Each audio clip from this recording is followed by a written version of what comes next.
আপনি যখন হাসরের মাঠে উঠবেন মারহাবা কন্যা আব্বা আপনাকে যদি আমি তালাশ করতে যাই কোন জায়গায় আমি আপনাকে গিয়ে পাবো?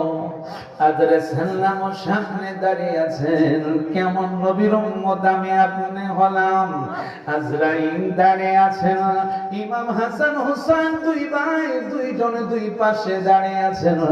আমার নবীজির কন্যা মা ফাতেমা প্রশ্ন করে, আব্বা আপনি কি কোথায় গেলে আমি হাসরের ময়দানে পাবো? আমার নবী কয়, মা যদি আমাকে তুমি পাইতে চাও মিজান পাল্লার সামনে তুমি যাইও। নবীজির কন্যা মা ফাতেমা কয়, আব্বা কেন মিজান পাল্লার সামনে কেন যাব?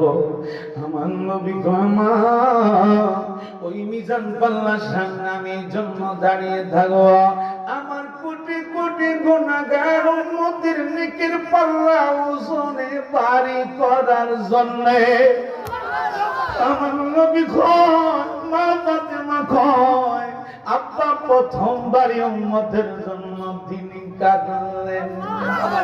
দ্বিতীয়বার বলে, আব্বা সেখানে যদি আমি আপনি কি না পাই আপনি কি কোথায় গেলে পাবো? আমার দয়াল নবী কয়,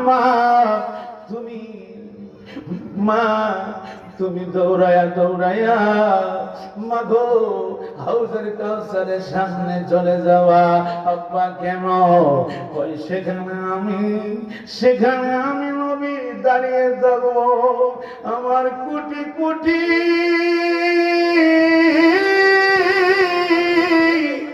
গুনাহগার উম্মতকে আমি নবী হাউজের কাউসারের পানি খাওয়ার জন্য নবী ব্যস্ত থাকুন।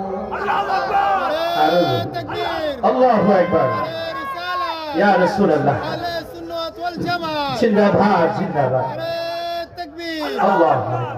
আমার বন্ধুরা বাবারা, কারণ আমার আল্লাহ আমার আপনার নবীজি বললেন, মাদারিতুন নবুওয়াত কিতাবের মধ্যে আছে, আল্লামা শায়েখ মুহাদ্দিস দেহলভী রাহমাতুল্লাহ আলাইহি যে কিতাব লিখেছেন বন্ধুরা, সেখানে আছে আমার দয়াল নবী 1,24,000 নবী রাসূল হাসরের ময়দানে দাঁড়িয়ে থাকবে। আমার আল্লাহ বলে, বন্ধু গো, হাউজের কাউসারের মালিক একমাত্র আমি আল্লাহ, আপনি কি দান করলাম? আরো জোরে কয় না কেন? আল্লাহ বলে, বিসমিল্লাহির রহমানির রহিম, ইন্না আ'তাইনাকাল